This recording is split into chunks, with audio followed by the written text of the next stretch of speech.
இப்போ ஒரு கதை வந்துட்டு internal conflict, interpersonal conflict, external conflict, 3 things.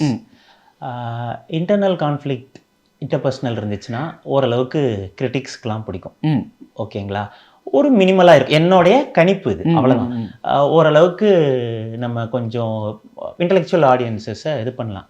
ஆனால் எக்ஸ்டர்னல் ஸ்டேக்ஸ் தான் ஒரு கதையை வந்துட்டு பெருசாக்குது. பெருசுனா ஸ்கேலில் இல்லை, அந்த ஸ்டேக்ஸோட உக்கிரம்.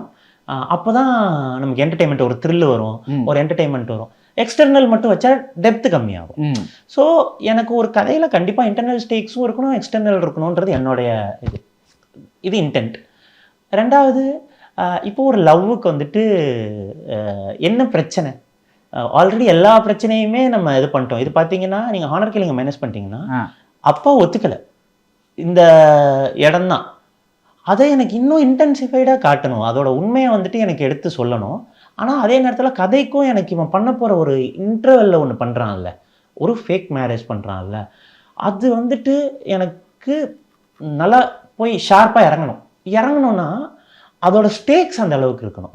இல்லைன்னா இது ஒரு ஹியூமர் கதையாக என்னால் கொடுக்க முடியும். ஒரு ஜாலியாக இருந்தாங்க, அவங்க வந்துட்டு ஏதோ ஒரு இடத்துல ஒரு ஐடியா வந்துச்சு, வெறும் ஃபன்னியாகவே அந்த தாலி கட்டிட்டான், வித்தவுட் எனி இமோஷனல் இதுவாக எனக்கு கொடுக்க முடியும். But I always like emotional stories more then humour stories. ஓகேங்களா? ஸோ எனக்கு இன்டர்வல் இமோஷ்னலாக, அப்புறம் மாஸா, எனக்கு பர்சனலாக மாஸ் படங்கள் ரொம்ப பிடிக்கும்.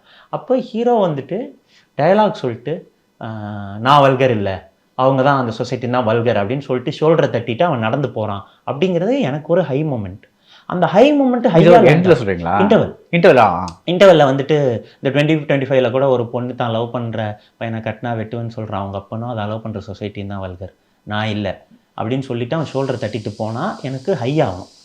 அப்போ ஹை ஆகணும்னா எங்கேயுமே இல்லை, அது எல்லாமே வில்லன்ட்ட தான் இருக்குது, ஸ்டேக்ஸில் தான் இருக்குது. ஒரு ஹீரோ எவ்வளோக்கு எவ்வளோ மேலே வெயிட்டாக தெரியணும்னா எனக்கு அந்த வில்லனோட ஸ்டேக்ஸும் வில்லனும் எனக்கு வெயிட்டாக தெரியணும். ஸோ இங்கே மாசா லேண்ட் ஆகணும், எமோஷ்னலாக லேண்ட் ஆகணும்னு நினச்சேன்.